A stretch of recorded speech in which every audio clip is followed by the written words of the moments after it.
La veuve Golchaman, qui est juste en face de moi, à droite de l'image, et le reste de la famille l'entoure. Alors elle vient de marier l'aînée, Laila.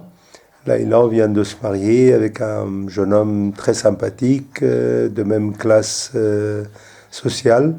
Et la maman est très contente. Elle a passé quelques nuits, elle a accompagné sa fille dans la famille de la belle famille.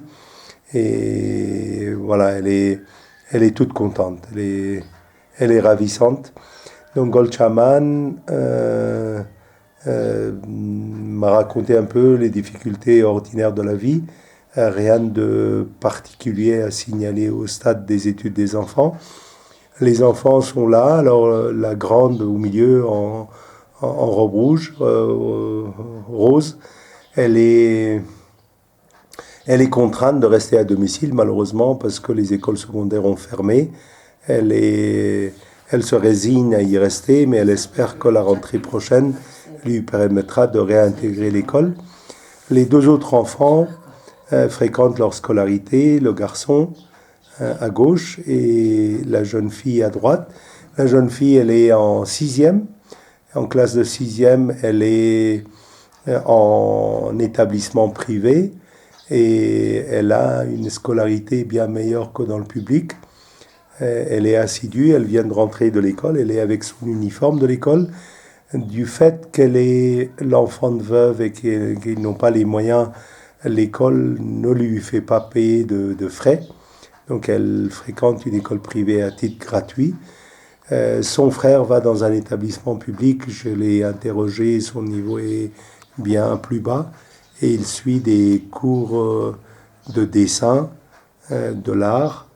Il est très bon dessinateur, j'ai regardé le cahier qui est là, qui est son cahier de dessin, et il m'a montré des beaux dessins. Voilà, c'est les nouvelles de toute la famille. خب گلچمن چی گفتنی دارین از زندگی، از درس اولادا، از لیلا؟ زندگی دیگه میگذره کوکا جمیل دیگه کار نیست، درس خونه پیسه کار داره، مکتب پیسه کار داره دیگه خود میگذره پشم ریشیمونم دیگه کدام کار دیگه ما نداریم دیگه آدمای غریب هستیم دیگه چیکار کنیم؟ یک کارگرتانم کم شد دیگه. یک کارگرم کم شد رفت بخیر دیگه نه یک خودم ماندیم این دخترا کو ایش خود درس نمیخوانن دویش رسامی داره ایش لیف میفهمال میبافین یا نه؟ لیف شاید داره لیف هم بگفتیم دیگه. خواه چی میشه؟ یک 500 روپیه 1000 روپیه میشه از اون؟ نه به خدا لیف خود من خود میاد ندارم پشم میرشم. پشم با چی؟ خود پشم میفروشین؟ نه پشم میارم کرایی. کرایی پشم میارم میرشم بازو در قالین میبرن نه؟ تارش میبرن تارش برای قالین میبرن. از اون چقدر حاصل میشه؟ از اون دیگه کم توم خرج خانه برو میشه دیگه گودر صابون دیگه چیزا دیگه خب پیسه زیاد نداره دیگه. Alors la veuve elle amène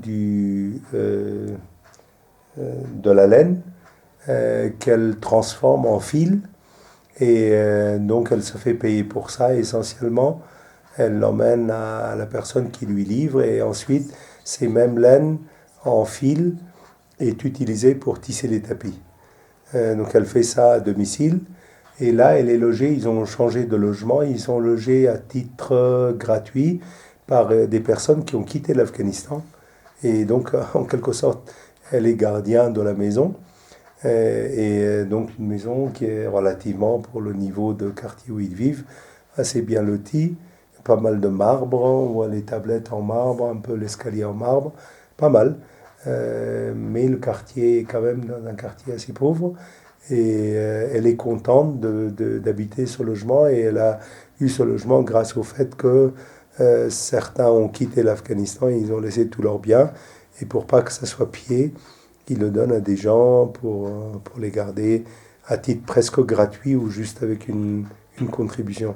این خانه رو گفتین نفرش برآمد و بر شما چقدر وقت شده از اون وقت طالبا باباد؟ 1.5 سال میشه. 1.5 سال. خب اینجا برقی گپاش خودتون باز میتین دیگه. پیسه برق و کلی سر خود ما. چقدر میایه برقاوش؟ خودی نروز آویش آفساد آمده بود. افسد بس خب خودی میگه بر چند ماه برای آوی آروسی خرج بود. خب زیاد خرج شریخینه شوخینه دیجا کردیم شریخینه اینجا بود. دیگه وقت 300 300 میآیدم 5 نفر. Elle a 350 Afghani de frais d'eau qu'elle doit payer elle-même. Et برقش قدر میاد؟ برقش 2 مشت بلیش نآوردیم دور. توتال نامده. تلویزیون هم داره ها؟ تلویزیون داره. سامانهای خودم مانده این قالین از خودتان از اوناست. این قالین از خود ماست. کاکا جمیلی قالینه که ما 12 15 سال نانبایی داشتم اول سرمایه می قالین خرده بودم. این قومی بود یا که نه؟ یا بیگانه است. بیگانه است. چطور اعتبار کرد؟ اعتماد کرده با دیگه هم 4 سال بودیم از فامیلاش است. میشناسن میشناسن. خیلی خوب تشکر گلچمن سلامت باشین سلامت باشین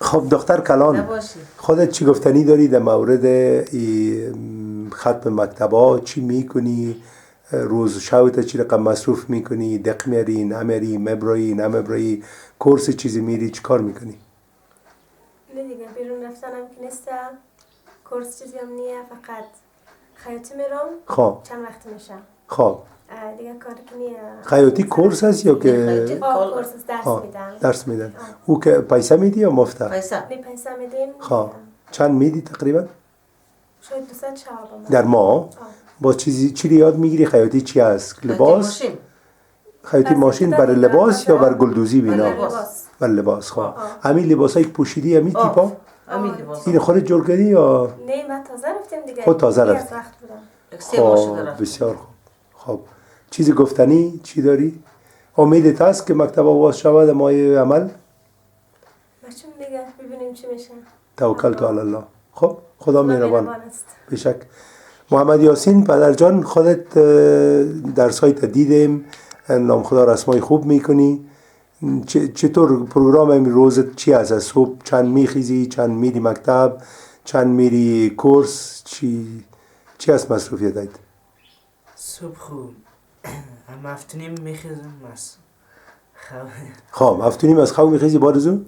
بعد از 8 تمام میخونیم دیگه میخونیم خب 8 باز کورس میرم 11 نیم 11 پس میریم خب بعد از اون مکتب ساعت چند میری؟ مکتب باز 1 بجه میرم 1 بجه میری نزدیک مکتب شده دیگه یا نه؟